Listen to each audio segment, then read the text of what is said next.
Hello everyone, it's Yoga Pose of the Week time. Sorry I missed you last week, but I'm back again.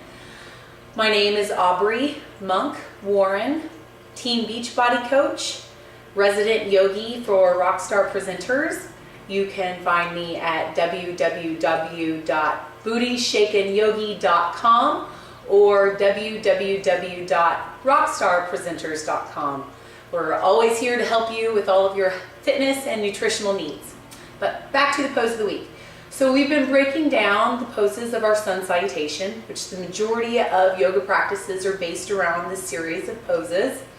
And we're ready for downward facing dog pose, one of my favorite poses. So let's all begin. First and foremost, we broke down plank last week, right? Or several weeks ago we broke down plank.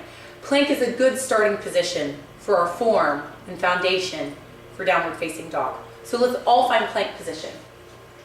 Hands directly underneath the shoulders, starfish hands. If you were doing your plank on your knees, that's okay.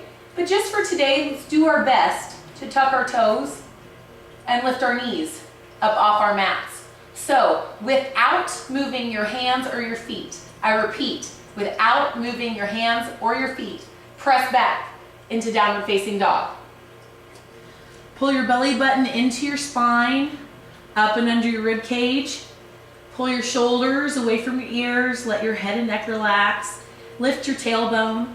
Right when we go into this posture, sometimes it feels nice to bicycle the heels to loosen up the back of the calves. If we really have tight hamstrings, it's okay to bend the knees to keep a long spine. Many of us, if our hamstrings are tight, kind of start to round the back. That's counterproductive for the pose. So we lift the tailbone.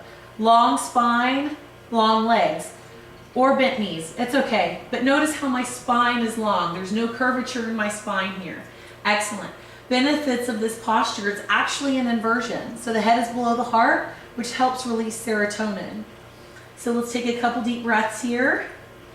We're sinking through the heels, even though our heels may not come down to the mat, mine don't. And we pull our inner thighs to the back wall, or we pull our femur bones back into our hamstrings to help support our hamstrings. Excellent. So let's add this into our flow. So I'm going to start with modified first. We sit down into our chair. Inhaling mountain pose. Forward folding, swan diving. Offering the heart monkey. Forward folding. Just for today, I'm going to step back into plank. I'm going to lower my knees to the mat for modified plank. Chaturanga, elbows squeeze the ribs. I'm going to go into Sphinx pose this round. Open up the heart. Excellent. Hands come down. Lift up into plank and back into downward facing dog. Looking forward. Hopping or walking forward. Actually, we'll walk forward this time. Bow down and inhale up. I'm going to show you a more advanced option this time. Let's sit down. Inhale, mountain. Exhaling, forward folding. Inhaling, offering the heart, monkey pose. Forward folding. Hopping or walking back to plank. Chaturanga. This time I'm going to find up dog. Remember, cobra is always an option, up dog. And then we flow right into downward facing dog. Smooth transition. Looking forward, hopping or walking forward, forward folding. Bowing down. And inhaling up. Exhale. Excellent. You've done your first sun salutation. We'll add in some other options next week, lunges and so on, but you've done it. You can do a sun salutation now. Yay! Namaste. Let's get into our yoga lesson before we end today.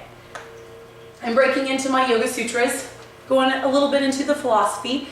As I told you, I think it was last week, maybe the week before, that yoga is getting rid of the mind stuff, right? It's a tool to help you get rid of a lot of the mental chatter. A rockin' body can just be a positive side effect, or what we say sometimes, getting the yoga butt. It's just a positive side effect. But we're going to get rid of the mind stuff. So actually, the third sutra says, then the seer or the self abides in his own nature. So basically what that's talking about is that we're not our bodies, we're not our minds, we're consciousness, we're spirit, we're energy, whatever you want to call it, looking out through our eyes. We're the seer, we're the consciousness. We're not our thoughts, we're not our bodies, but it often gets distorted through translation, through the mind. So, my homework for you is to start just noticing your mind patterns, your thought patterns. Are they positive or are they negative? Hopefully they're positive. Don't judge either way, just notice, positive or negative. Have a great week. Let's end with some alms, okay? Here we go. Eyes open or eyes closed. Inhaling.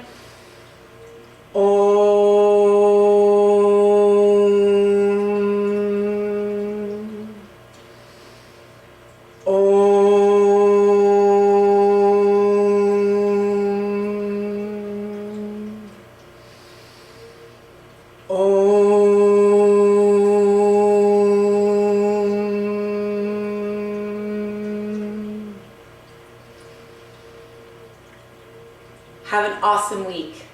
Namaste.